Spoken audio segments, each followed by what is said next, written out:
올해 6살이 된 하준이는 마른 체구에 봄날 호수처럼 맑고 큰 눈을 가졌다. 한 번도 만난 적 없는 아버지의 눈동자와 똑같았다. 오늘 저녁 두 모자의 식탁에는 김치와 흰쌀밥 한 공기뿐이었다. 지은은 아들과 마주 앉아 낡은 젓가락으로 작은 김치 조각을 집어 아들의 밥 위에 조심스럽게 올려놓았다. 맛있게 먹어. 다 먹고 나면 엄마랑 같이 폐지 주우러 가자. 그녀의 목소리는 부드러웠지만 숨기려 해도 숨겨지지 않는 피곤함이 배어 있었다. 하준이는 군말 없이 고개를 숙여 밥을 먹기 시작했다. 엄마가 매일 얼마나 힘든 일을 하는지 잘 알기에 불평 한마디 없었다. 지은은 그런 아들을 바라보며 가슴이 아프면서도 자랑스러웠다. 작은 창밖으로 희미한 달빛이 떠오르고 있었다. 그날 이후 그녀는 혼자 사는 것에 익숙해졌다. 모든 것을 혼자 해내고 모든 짐을 홀로 감당했다.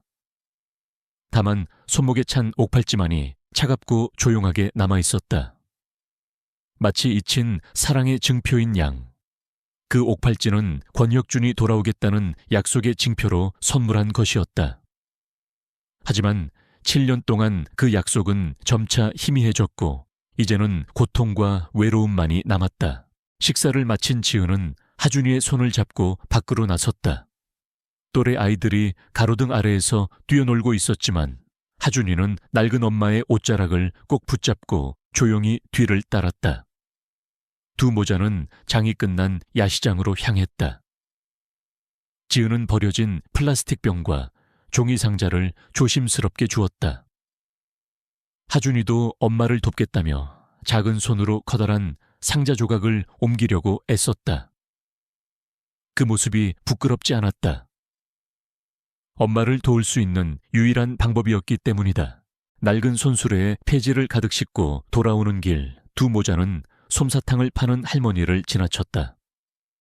할머니는 장사를 접을 준비를 하고 있었다. 몸이 아파 보이는 할머니가 몇 번 기침을 하더니 손으로 식탁을 짚고 겨우 일어서려 했다. 그 모습을 본 지은은 재빨리 달려가 할머니를 부축했다. 할머니, 제가 짐 정리하는 것을 도와드릴게요. 할머니는 감동한 눈빛으로 지은을 바라보았다. 아니, 힘들게 일했는데 신경 쓰지 않아도 돼. 지은은 그저 미소만 지었다. 괜찮아요. 익숙해요. 그녀는 재빠르게 할머니의 짐을 정리하고 의자를 접어주었다. 하준이도 달려와 할머니의 손을 꼭 잡았다. 모든 일이 끝나자 할머니는 고개를 숙여 감사 인사를 전했다. 정말 마음씨가 곱구나. 이건 할머니가 주는 마지막 솜사탕이야. 받아가렴. 할머니는 살짝 찌그러진 솜사탕을 하준이에게 건넸다. 아니에요. 그냥 파세요. 할머니도 돈을 더 버시는 게 좋잖아요. 지은은 사양했지만 할머니는 단호했다. 아니, 아들이 좋아할 거야. 그냥 받아. 하준이는 기뻐하며 솜사탕을 받아들었고 그 눈빛은 행복으로 반짝였다. 아들을 바라보는 지은의 마음은 따뜻해졌다. 단순한 순간 작은 행동 하나가 두 모자의 힘든 하루를 밝혀주었다. 같은 시각 황궁에서 권혁준은 대신들의 아첨을 들으며 옥좌에 앉아 있었다. 7년간의 전쟁 끝에 그는 천하를 통일한 가장 강력한 제국의 황제가 되었다. 그러나 그의 마음은 여전히 공허했다. 그 어떤 찬사도, 그 어떤 승리도 지은을 향한 그리움을 채워줄 수 없었다. 폐하, 모든 준비가 완료되었습니다. 도성 순찰을 나가시겠습니까? 한 측근이 물었다. 권혁준은 고개를 저었다. 필요 없다. 나는 지은이를 찾아야겠다. 그는 옥좌에서 일어나 거대한 복도를 걸었다. 벽에 걸린 그림들은 그의 빛나는 전공들을 묘사하고 있었지만 그는 자랑스러움을 느끼지 못했다. 그저 생명력 없는 그림일 뿐이었다. 그는 오직 7년 동안 자신을 기다렸던 여인의 모습을 되찾고 싶을 뿐이었다. 그가 황궁 정원을 걷고 있을 때 갑옷을 입은 한 병사가 달려와 무릎을 꿇었다. 폐하 김지은님을 찾았습니다. 그의 심장이 멎는 것 같았다. 그는 희망에 찬 눈빛으로 병사를 바라보았다. 그녀는 어디에 있느냐? 건강한가? 폐하, 그녀는 달동네의 허름한 집에서 살고 있습니다. 매우 가난하고 아들이 있습니다. 권혁준은 멍하니 서 있었다. 아들이라고 그의 심장이 찢어질 듯 아파왔다. 그가 사랑하는 지은이 어떻게 그런 삶을 살 수 있단 말인가? 누가 감히 이런 짓을 했느냐? 그는 분노와 고통으로 가득 찬 목소리로 외쳤다. 그는 주먹을 꽉 쥐었고 손목에 푸른 핏줄이 튀어나왔다. 그는 지은을 해친 자들을 찾아내 반드시 대가를 치르게 하겠다고 맹세했다. 그는 즉시 병사들과 비밀 요원 그리고 정예 병사들에게 명령을 내렸다. 모든 군사를 달동네로 보내라. 김지은과 그녀의 아들을 찾아라. 그리고 그들을 해친 자들을 모조리 잡아들여라. 황족이든 그 누구든 관련된 자들은 용서치 않을 것이다. 도성은 충격에 휩싸였다. 막 돌아온 황제가 한 여인을 찾기 위해 군대를 동원하고 관련된 모든 자들을 잡아들이라 명령했다. 대신들과 장군들은 모두 놀랐다. 그들은 권혁준이 변했다는 것을 알았다. 그는 더 강하고 잔혹해졌다. 그러나 그는 여전히 7년 전 사랑하는 여인을 지키기 위해 모든 것을 희생했던 그 남자였다.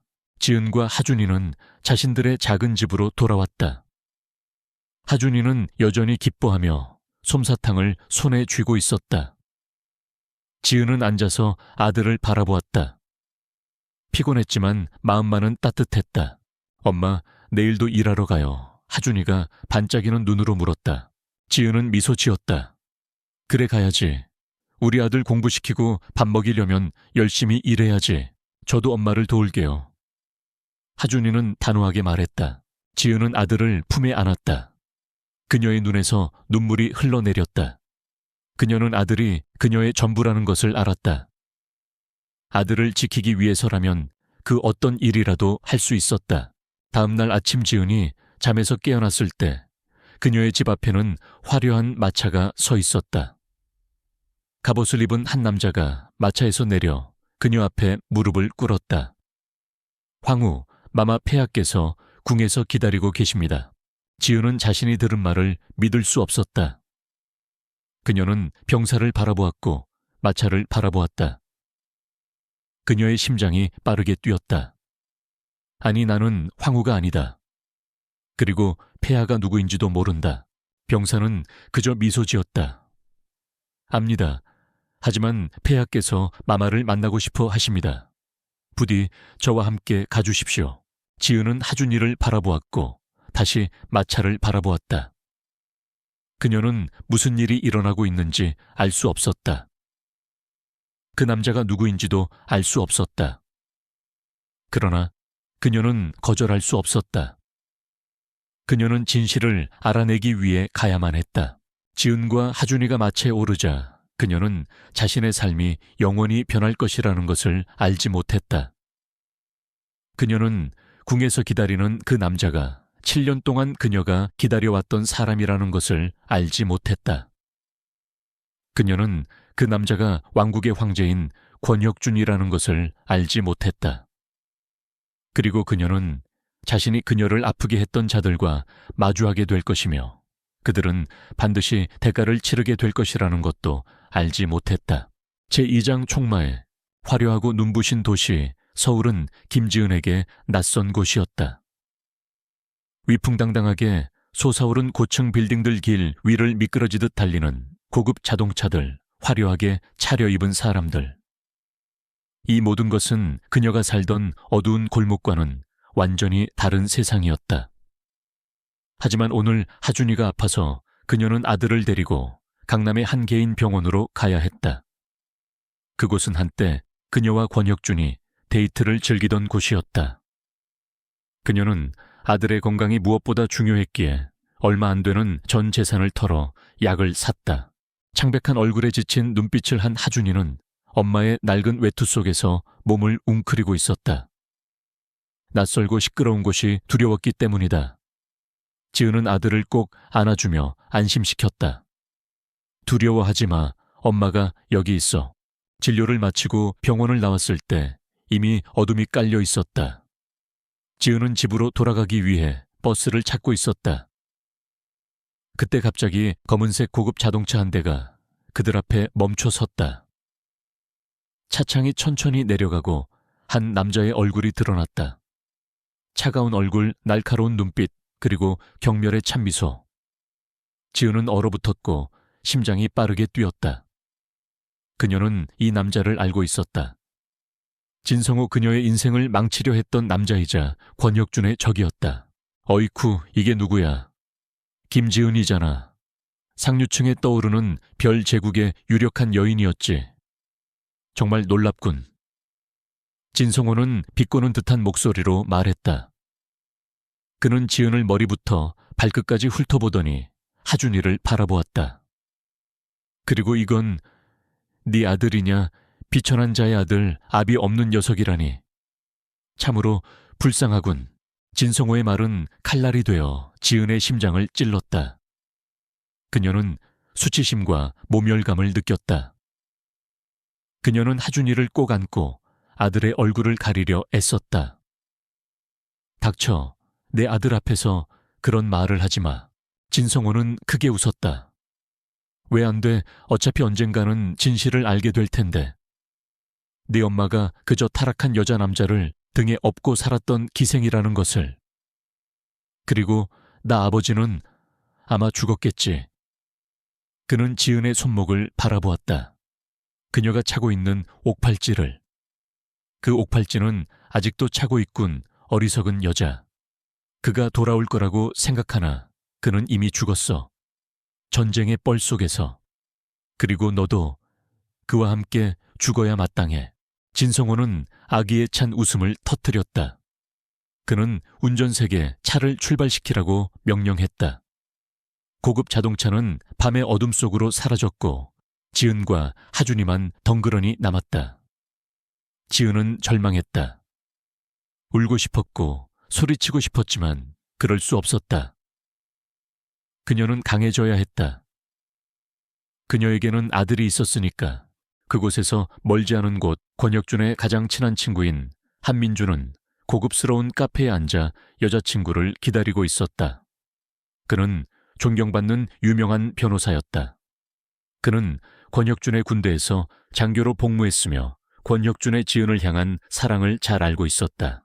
그가 창밖을 내다보았을 때 고급 자동차 한 대가 멈춰 서는 것을 보았다.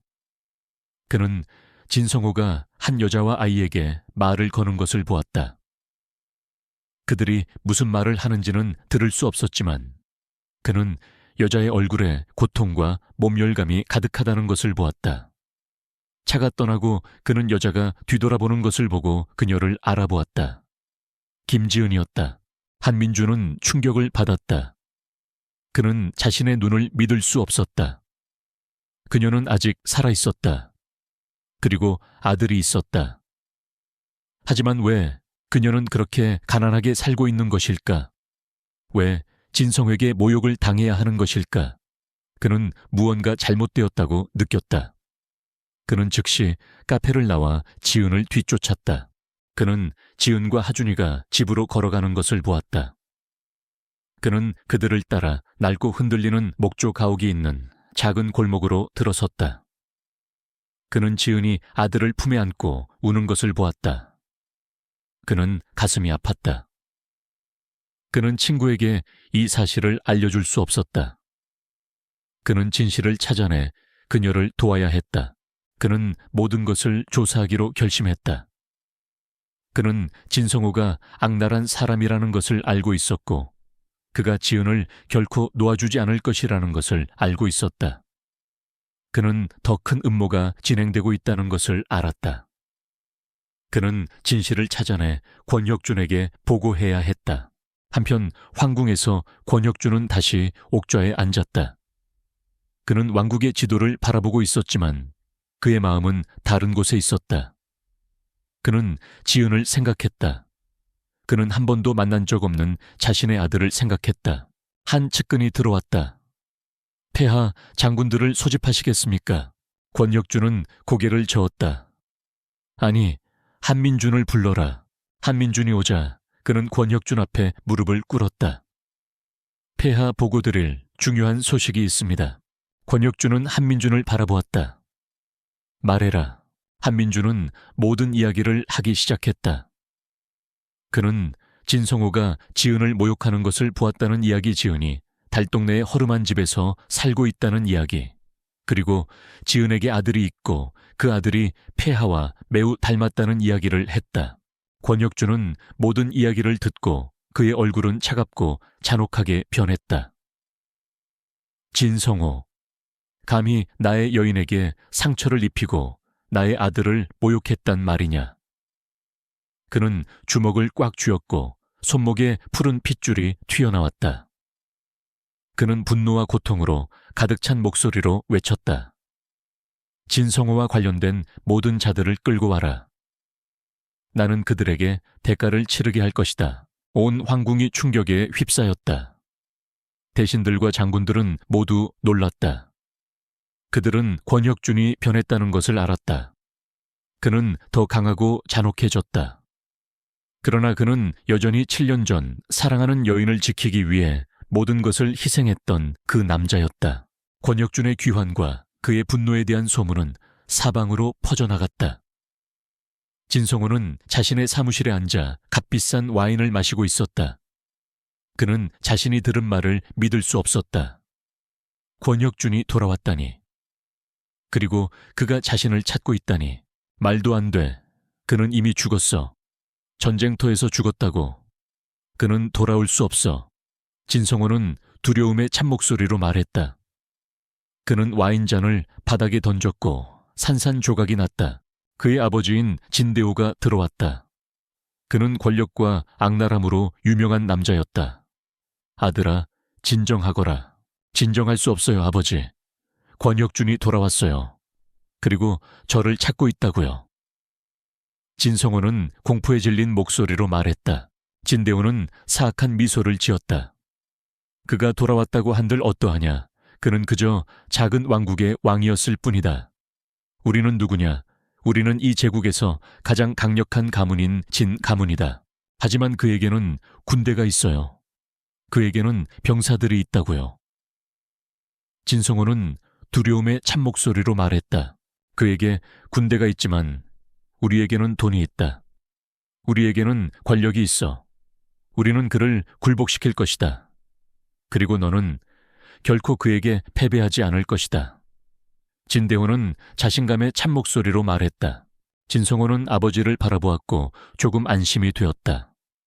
그는 아버지가 악랄한 사람이라는 것을 알았지만 동시에 아버지가 강력한 사람이라는 것도 알았다.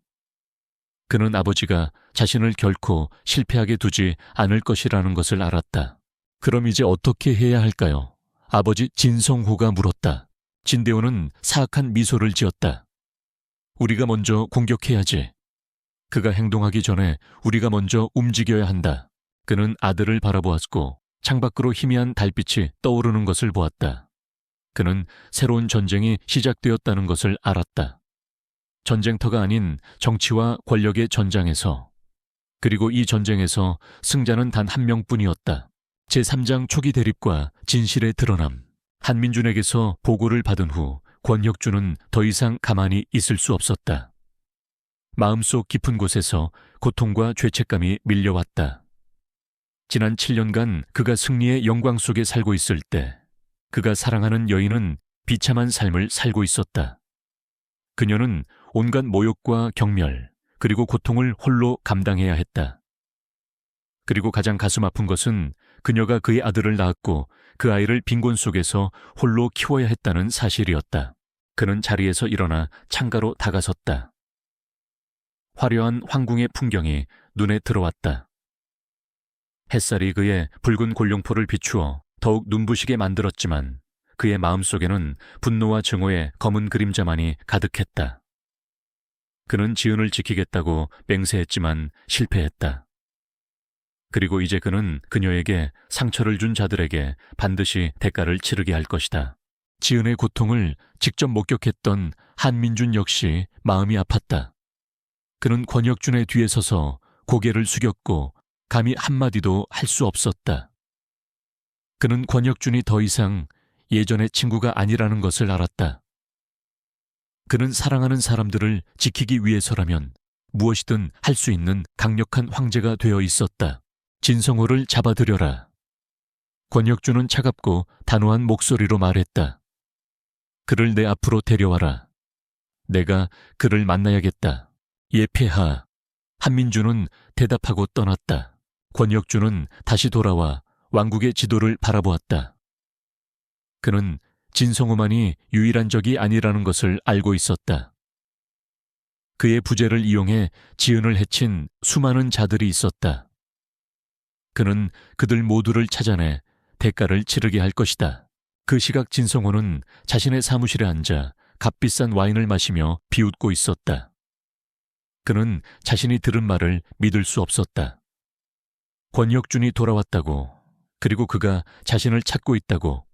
말도 안 돼. 권혁준은 이미 죽었다고. 그는 돌아올 수 없어. 그는 운전색에 황궁으로 가라고 명령했다.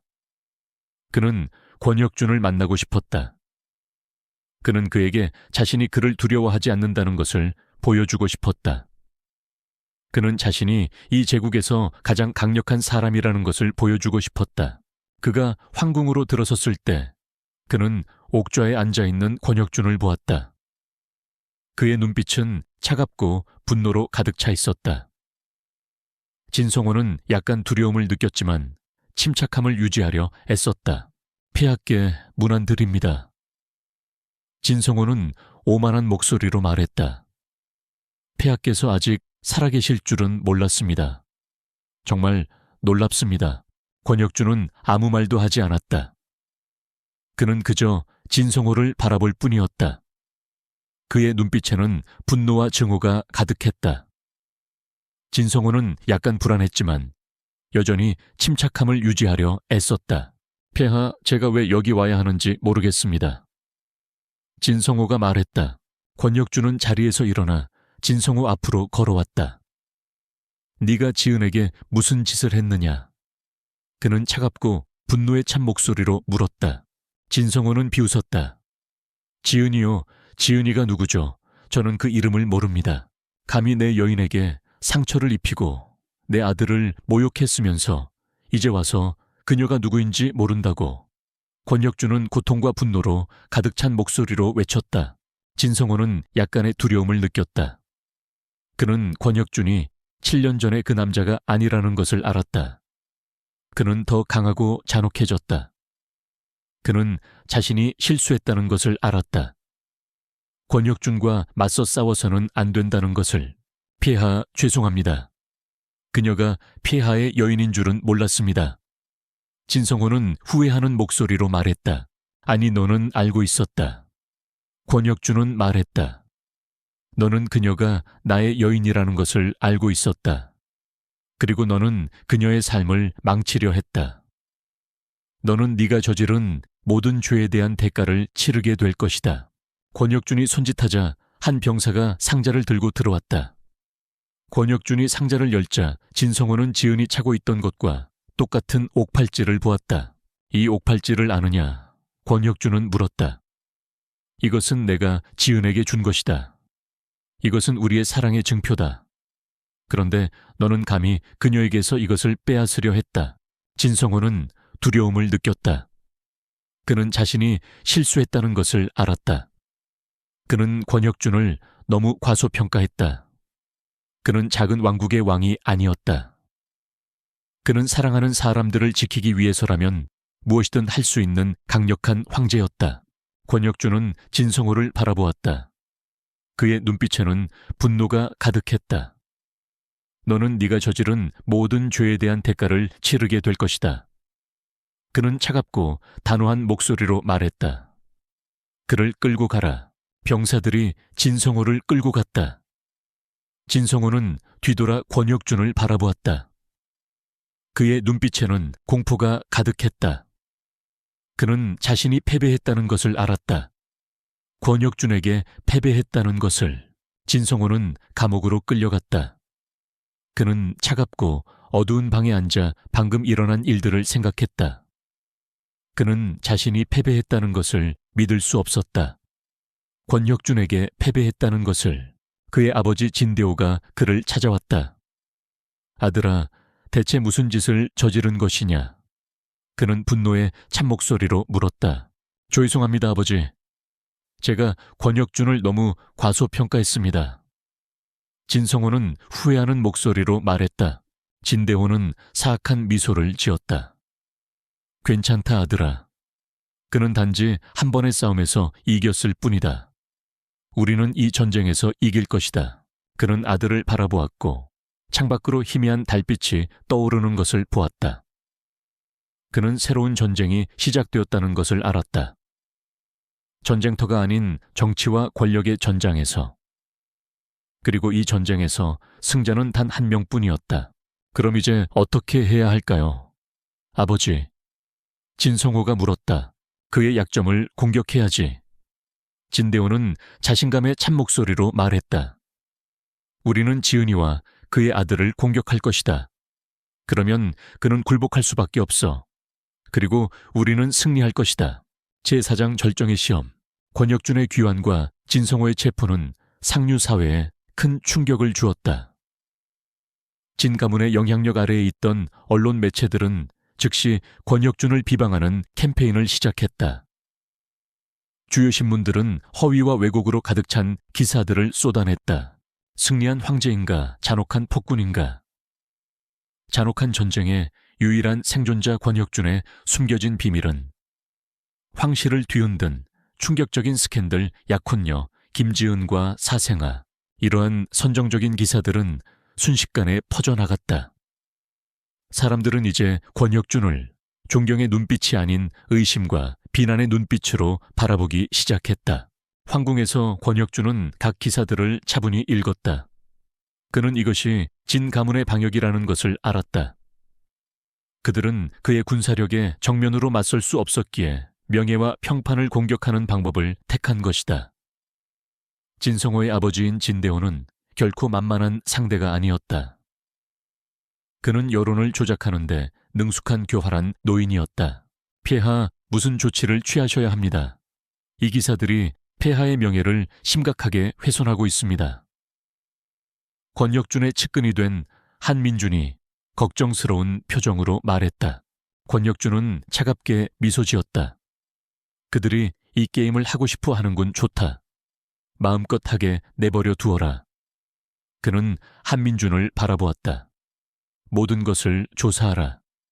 이 기사들을 쓴 모든 자들, 소문을 퍼뜨린 모든 자들, 지은의 명예를 더럽힌 모든 자들을.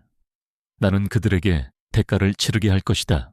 권혁준이 언론과의 전쟁에 몰두하고 있는 동안 진대호는 더욱 악랄한 음모를 꾸미고 있었다. 그는 권혁준의 유일한 약점이 김지은과 그녀의 아들 하준이라는 것을 알고 있었다. 어느 날 오후 지은이 하준이와 함께 황궁 정원을 걷고 있을 때 정체를 알 수 없는 남자들이 나타났다. 그들은 검은 옷을 입고 얼굴을 가린 채 지은을 공격했다. 그녀는 아들을 지키려 했지만 그들의 수는 너무 많았고 힘이 너무 강했다. 지은은 땅에 쓰러졌고 하준이가 그들에게 끌려가는 것을 보았다. 안 돼, 내 아들에게 손대지 마. 지은은 절망에 찬 목소리로 외쳤다. 그녀는 겨우 일어서려 했지만 한 남자가 그녀를 바닥에 눕히고 칼을 그녀의 목에 겨누었다. 아들을 살리고 싶으면 어리석은 짓은 하지 않는 게 좋을 거야. 그 남자는 차갑고 위협적인 목소리로 말했다. 지은은 하준이를 바라보았다. 그녀의 눈빛은 고통으로 가득했다. 하준이는 두려움에 떨었지만 엄마를 향해 손을 흔들며 소리쳤다. 엄마, 엄마, 그 아이를 놔주어라. 낮고 따뜻한 목소리가 울렸다. 권혁준이었다. 그는 분노와 증오로 가득 찬 눈빛으로 그곳에 서 있었다. 나의 아들을 놔주어라. 그들은 아무 말도 하지 않았다. 그들은 그저 권혁준을 바라보더니 하준이를 끌고 사라졌다. 권혁준은 그들을 쫓으려 했지만 그들은 이미 사라진 뒤였다. 그는 지은이 옆에 무릎을 꿇고 그녀를 품에 안았다. 지은아, 미안하다. 그는 고통에 찬 목소리로 말했다. 너를 지키지 못했다. 우리의 아들을 지키지 못했다. 지은은 아무 말도 하지 않고 울었다. 그녀는 무력감을 느꼈고 절망감을 느꼈다. 그녀는 아들을 지키기 위해 모든 것을 했지만 실패했다. 하준이를 찾기 위해 군대가 동원되었지만 진대호는 모든 것을 철저하게 계획했다. 그는 하준이를 아무도 찾을 수 없는 곳에 숨겼다. 그는 하준이를 손에 넣는다면 무엇이든 할 수 있다는 것을 알고 있었다. 권혁준은 홀로 집무실에 서서 왕국의 지도를 바라보았다. 그는 하준이를 찾기 위해 군대를 사용할 수 없다는 것을 알았다. 진대호는 그가 아들을 쉽게 찾게 두지 않을 것이다. 그는 혼자서 행동해야 했다. 그는 혼자서 하준이가 갇혀있는 곳을 찾아내야 했다. 그는 자신의 손목에 있는 옥팔찌를 바라보았다. 이 옥팔찌는 지은이 그에게 준 선물이었다. 이 옥팔찌는 그들의 사랑의 증표였다. 그는 실패할 수 없다는 것을 알았다.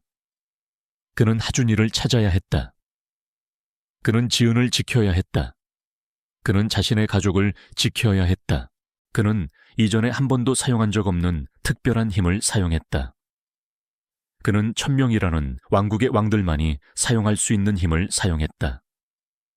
그는 1000명을 이용해 하준이가 갇혀있는 곳을 찾아냈다. 그는 찾아냈다. 진대호는 하준이를 왕국의 남쪽에 있는 작은 섬으로 데려갔다. 아무도 살지 않는 황량한 섬이었다. 그는 그곳으로 가야 한다는 것을 알았다. 그는 혼자서 가야 했다. 그는 혼자서 자신의 아들을 구출해야 했다. 권혁준이 행동을 준비하는 동안 한민주는 문 밖에서 모든 것을 듣고 있었다. 그는 권혁준이 매우 위험하다는 것을 알았다.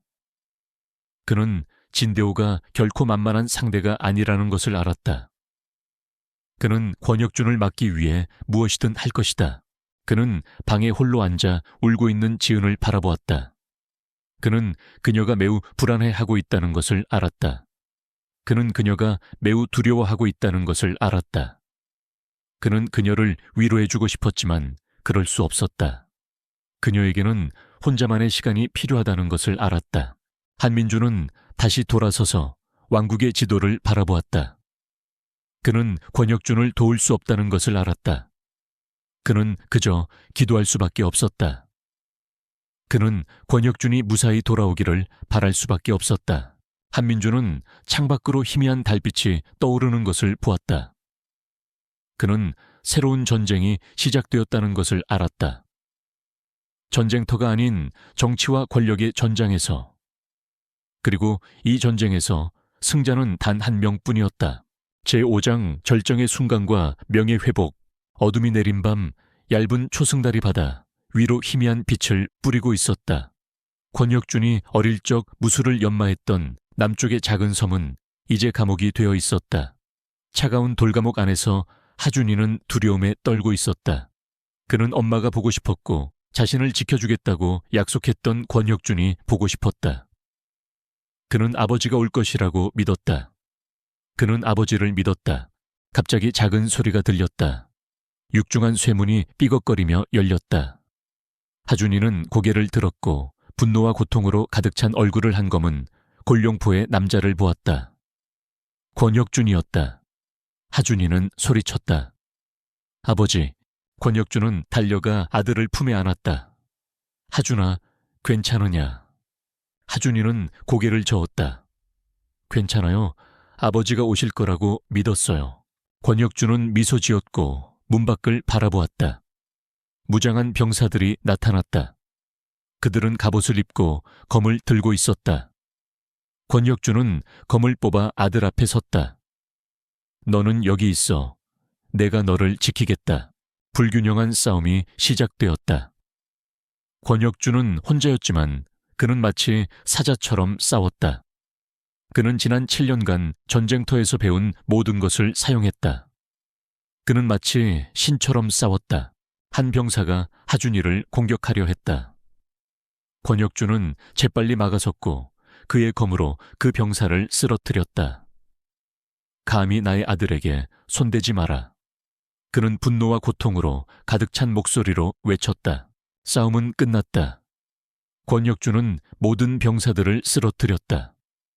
그는 하준이를 바라보았고 아들을 품에 안았다. 내가 왔다. 이제 너를 집으로 데려가겠다. 권혁준이 싸우고 있는 동안 검은 골룡포를 입은 또 다른 남자가 나타났다. 진대호였다. 그는 권혁준을 분노에 찬 눈빛으로 바라보았다. 네가 감히 무슨 짓을 한 것이냐. 내 병사들을 모두 쓰러뜨리다니. 권혁준은 진대호를 바라보았다. 네가 내 아들에게 무슨 짓을 했느냐. 그는 분노의 찬 목소리로 물었다. 진대호는 사악하게 웃었다. 네 아들에게 무슨 짓을 했느냐고. 나는 그저 내게 교훈을 주려 했을 뿐이다. 너는 나를 어쩌지 못해. 나는 이 제국에서 가장 강력한 사람이다. 권혁준은 아무 말도 하지 않았다. 그는 그저 진대호를 바라볼 뿐이었다. 그의 눈빛은 분노로 가득했다. 너는 네가 저지른 모든 죄에 대한 대가를 치르게 될 것이다. 그는 차갑고 단호한 목소리로 말했다. 진대호는 웃었다. 너는 나를 어쩌지 못해. 너는 나를 어쩌지 못해. 나는 이 제국에서 가장 강력한 사람이다. 정말이냐? 한 목소리가 울렸다. 한민준이었다. 그는 대규모 병사들과 함께 도착했다. 네가 뭘 할 수 있겠느냐? 네가 도망칠 수 있다고 생각하느냐? 진대호는 한민준을 바라보았고 그의 병사들을 바라보았다. 그는 약간의 두려움을 느꼈다. 그는 자신이 패배했다는 것을 알았다. 아니 말도 안 돼. 진대호가 말했다. 네가 무슨 짓을 한 것이냐? 네가 무슨 짓을 한 것이냐? 권혁준은 진대호 앞으로 걸어갔다. 이 옥팔찌를 기억하느냐? 그는 물었다. 이 옥팔찌는 내가 지은에게 준 것이다. 이것은 우리의 사랑의 증표다. 그런데 너는 감히 그녀에게서 이것을 빼앗으려 했다. 진대호는 두려움을 느꼈다. 그는 자신이 실수했다는 것을 알았다. 그는 권혁준을 너무 과소평가했다. 네오는 네가 저지른 모든 죄에 대한 대가를 치르게 될 것이다. 권혁준은 차갑고 단호한 목소리로 말했다. 그를 끌고 가라. 병사들이 진대호를 끌고 갔다. 진대호는 뒤돌아 권혁준을 바라보았다. 그의 눈빛에는 공포가 가득했다. 그는 자신이 패배했다는 것을 알았다. 권혁준에게 패배했다는 것을. 다음날 권혁준은 모든 대신들, 장군들 그리고 기자들을 황궁으로 불러 모았다. 그는 연단에 섰고 옆에는 하준이가 서 있었다. 오늘 나는 한 여인에 대해 이야기하고 싶다. 권혁준은 자신감의 찬 목소리로 말했다. 이 여인은 나의 아들을 지키기 위해 모든 것을 희생했다. 그녀는 온갖 모욕과 경멸, 그리고 고통을 홀로 감당해야 했다. 그녀의 이름은 김지은이다. 그는 진대호와 진성호를 바라보았다. 그들은 그의 앞에 묶인 채 서 있었다. 이 자들 그들은 그녀의 삶을 망치려 했다. 그들은 그녀를 모욕하려 했다. 그들은 그녀를 죽이려 했다. 하지만 그들은 실패했다. 그리고 그들은 대가를 치르게 될 것이다. 권혁준이 손짓하자 한 병사가 상자를 들고 들어왔다. 권혁준이 상자를 열자 진대호는 지은이 차고 있던 것과 똑같은 옥팔찌를 보았다. 이 옥팔찌는 너의 죄에 대한 증거다. 권혁준은 말했다. 너는 그녀에게서 이것을 빼앗으려 했다. 너는 그녀의 삶을 망치려 했다. 너는 네가 저지른 모든 죄에 대한 대가를 치르게 될 것이다. 진대호와 진성호는 모두 고개를 숙였고 아무 말도 하지 않았다. 그들은 자신이 패배했다는 것을 알았다. 권혁준에게 패배했다는 것을. 권혁준은 기자들을 바라보았다. 너희들은 내가 말한 것을 써라. 진실을 써라. 지은의 삶을 망치려 했던 자들에 대해 써라. 나의 아들의 삶을 망치려 했던 자들에 대해 써라. 기자들은 모두 놀랐다. 그들은 권혁준이 말한 것을 썼다. 그들은 진실을 썼다. 그들은 지은의 삶을 망치려 했던 자들에 대해 썼다. 그들은 권혁준의 아들의 삶을 망치려 했던 자들에 대해 썼다. 그리고 그 기사들이 출판되었을 때 온 왕국이 충격에 휩싸였다. 모두가 진실을 알게 되었다. 모두가 무슨 일이 일어났는지 알게 되었다. 그리고 모두가 권혁준이 폭군이 아니라 사랑하는 사람을 지키기 위해 돌아온 황제라는 것을 알게 되었다. 그 시각 지은은 방에 앉아 있었고 하준이가 그녀 옆에 앉아 있었다. 그녀는 방금 일어난 일들을 믿을 수 없었다. 그녀는 구출되었고 권혁준이 돌아왔다. 한 남자가 들어왔다. 한민준이었다. 그는 지은 앞에 무릎을 꿇었다. 죄송합니다, 황후마마. 제가 마마를 지키지 못했습니다. 지은은 한민준을 바라보았다. 아니요, 당신은 옳았어요. 당신은 권혁준을 도왔어요. 당신은 저를 도왔어요. 고마워요. 한민준은 미소 지었다. 아닙니다, 황후마마. 저는 그저 옳은 일을 하고 싶었을 뿐입니다.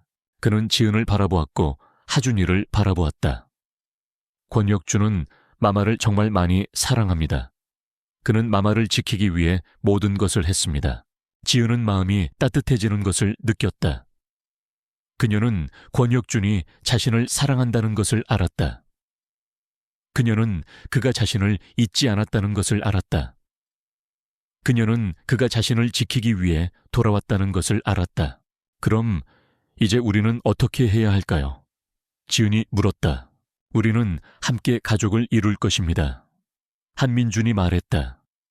우리는 함께 왕국을 세울 것입니다. 사랑과 정의가 넘치는 왕국을. 제6장 새로운 평화.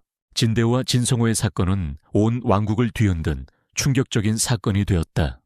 권혁준의 직접적인 지휘 아래 그들의 모든 죄악이 대중 앞에 드러났다. 진성호가 김지은을 비방하고 하준이를 납치하려 했던 증거들이 제출되었다. 이전에는 뇌물을 받고 거짓 기사를 썼던 언론인들은 이제 진 가문의 부패를 가장 정직하게 보도하는 증인이 되었다. 황제이자 피해 당사자인 권혁준은 최종 판결을 내렸다. 진대호와 진성호는 모든 직위를 박탈당하고 전 재산을 몰수당했으며 종신형을 선고받았다. 한때 권력과 부의 상징이었던 진 가문은 비참하게 몰락했다. 그것은 권력을 이용해 타인을 짓밟은 자들에게 합당한 결말이었다. 재판 후 권혁준과 김지은은 한때 그들을 오해했던 사람들과 잠시 만났다. 그 중에는 진대호의 압력에 굴복해 허위 기사를 썼던 젊은 여기자 김수영도 있었다. 피해하 제가 저지른 일에 대해 사과드립니다. 수영은 떨리는 목소리로 고개를 숙였다. 권혁준은 그녀를 바라보았다. 이해한다. 너는 그저 남의 손에 노란한 꼭두각시였을 뿐이다. 중요한 것은 네가 잘못을 깨달았고 이제 내 글쓰기를 통해 진실을 써야 한다는 것이다. 지은은 수영에게 미소 지었다. 당신의 펜으로 약자들을 보호하고 그들의 목소리가 들리도록 해주세요. 그것이 진정한 언론인의 의미입니다. 수영은 지은을 올려다보았고 가슴속에는 후회와 감사함이 동시에 밀려왔다. 그녀는 앞으로 옳은 일을 하며 살겠다고 다짐했다. 온 왕국이 여전히 사건의 여파로 술렁이는 가운데 권혁준과 지은은 한가로운 오후 황궁의 작은 정원에서 평화를 찾았다. 화려한 연회장이 아닌 들꽃이 만발한 조용한 정원이었다. 하준이는 근처에서 놀고 있었고 그의 얼굴은 이제 기쁨으로 가득 차 있었다. 권혁준은 지은의 손을 잡았다. 그의 손은 따뜻하고 강했다. 지은아, 내가 돌아왔다. 그는 후회와 고통이 뒤섞인 목소리로 말했다.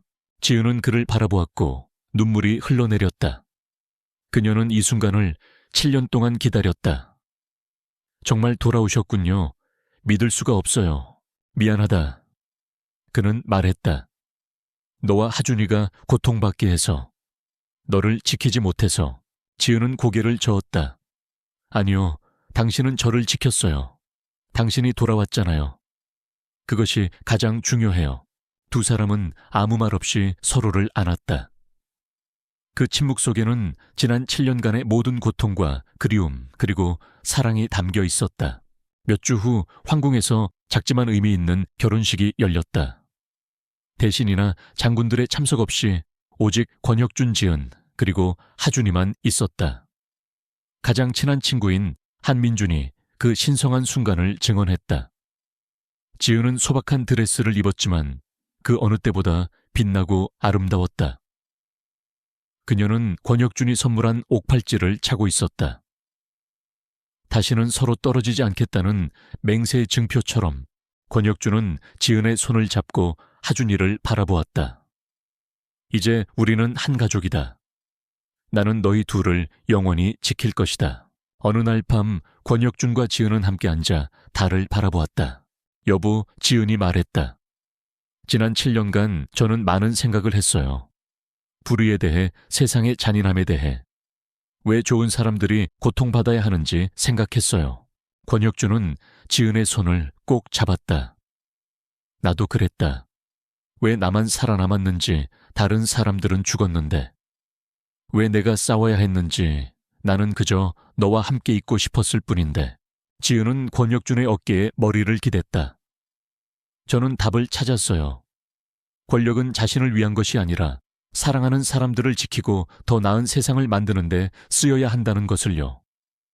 저는 고통스러워도 계속 살아야 한다는 것을 배웠어요. 우리를 필요로 하는 사람들이 있으니까요. 권혁준은 미소 지었다. 내 말이 옳아. 권력은 자신을 위한 것이 아니라 사랑하는 사람들을 지키고 더 나은 세상을 만드는데 쓰여야 하는 것이었다. 그들은 그들의 권력을 이용해 가난하고 소외된 사람들을 돕기로 결심했다. 그들은 자선단체를 설립하여 어려운 사람들에게 음식과 거처를 제공했다. 그들은 모두가 공정하게 대우받고 행복한 삶을 살 권리가 있는 세상을 만들었다. 제7장 두 번째 봄, 세월이 흘러 왕국의 황궁은 변화했다. 더 이상 절대 권력과 사치의 장소가 아니었다. 권혁준의 통치와 김지은 황후의 동행 아래 이곳은 발전과 인류애의 중심지가 되었다. 그들은 함께 새로운 시대를 열었고 모든 백성들이 자신의 목소리를 낼 수 있으며 약자들이 보호받는 세상을 만들었다. 그들의 아들 하준이는 이제 성장하여 똑똑하고 인자한 청년이 되었다. 그는 어머니의 따뜻한 미소와 아버지의 확고한 눈빛을 모두 물려받았다. 그는 아버지의 지혜뿐만 아니라 어머니의 너그러운 마음도 물려받았다. 그는 어머니가 살았던 달동네를 자주 찾아가 사람들의 이야기를 듣고 그들을 도왔다. 그는 어머니로부터 진정한 분은 눈에 보이는 것이 아니라 영혼의 풍요로움이라는 것을 배웠다. 권혁준과 지은에게는 은지라는 이름의 어린 딸이 하나 더 생겼다. 그녀는 어머니의 아름다움과 아버지의 지혜를 물려받았다. 그녀는 가족의 빛이었고 왕국의 기쁨이었다. 권혁준이 지은에게 선물했던 옥팔찌는 이제 은지에게 전해졌고 그것은 다시는 헤어지지 않겠다는 맹세의 증표가 되었다. 어느 날 권혁준과 지은은 새벽이라는 이름의 자선단체를 설립하기로 결정했다. 이 단체는 가난한 사람들에게 음식과 거처를 제공할 뿐만 아니라 고아들과 어려운 환경에 처한 사람들에게 무료 학교를 열어주었다. 한때 버려진 낡은 사원은 이제 희망과 사랑의 장소로 재건되었다. 개관식에서 권혁준은 연단에 섰고 지은과 하준이가 그의 옆에 섰다. 그는 가난하고 소외된 사람들의 얼굴을 바라보았다. 오늘 그는 감동적인 목소리로 말했다. 우리는 새로운 장을 시작할 것입니다. 우리는 모두가 공정하게 대우받고 행복한 삶을 살 권리가 있는 세상을 함께 만들어갈 것입니다. 지은은 미소 지었다. 그녀는 더 이상 7년 전의 나약한 소녀가 아니었다. 그녀는 강력하고 인자한 여인이 되어 있었다. 그녀는 사랑이 한 사람을 위한 것이 아니라 모든 사람에게 퍼져나갈 수 있다는 것을 배웠다. 행사가 끝났을 때 권혁준, 지은, 하준이 그리고 은지는 함께 서서 지는 해를 바라보았다. 해질녘의 아름다운 풍경이 그들의 얼굴을 더욱 빛나게 만들었다. 하준이는 은지의 손을 꼭 잡았다. 은지는 오빠를 바라보았고 다시 아버지와 어머니를 바라보았다. 지은은 권혁준을 바라보았다. 여보, 그녀가 말했다. 우리는 긴 여정을 함께 했어요. 하지만 저는 우리가 올바른 길을 왔다는 것을 알아요. 권혁준은 지은을 품에 안았다. 우리는 올바른 길을 왔다. 그리고 우리는 계속해서 함께 나아갈 것이다. 그는 해가 지는 지평선을 바라보았다. 그는 그들의 삶이 계속될 것이라는 것을 알았다. 그들은 계속해서 서로를 사랑하고 그들의 가족을 지키고 더 나은 세상을 만들어갈 것이다. 황금빛 노을 아래 온 가족은 완벽한 한 폭의 그림처럼 함께 서 있었다. 그것은 이야기 전체의 주제인 사랑과 희망을 함축하는 이미지였다. 그리고 이 이야기는 아마도 단지 시작일 뿐일지도 모른다. 보시다시피 이야기는 끝났지만 이것은 단지 시작일 뿐이라는 것을 우리는 알고 있습니다. 좋은 사람들은 항상 서로를 찾고 함께 더 나은 세상을 만들어갈 것입니다. 이 이야기는 아무리 어려워도 아무리 절망적이어도 우리는 포기해서는 안 된다는 것을 보여주었습니다.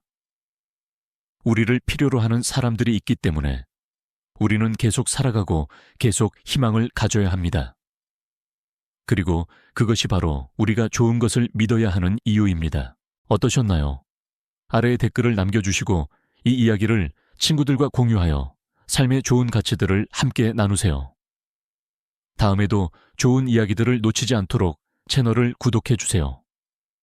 희망에 대한 이야기, 체런센이 사랑과 진실, 운명 일리 마수안천 용서, 당신과 함께 하는 동반자, 김지은이 사랑하는 남자를 떠나보낸 지 7년이 흘렀다. 7년은 한 아이가 태어나 자라 엄마라고 부르기에 충분한 시간이었다. 7년은 한때 따스했던 약속이 마음속에 멍울진 상처로 남기에도 충분한 시간이었다. 그녀는 햇살마저 외면하는 듯한 허름한 달동네 골목에서 살았다.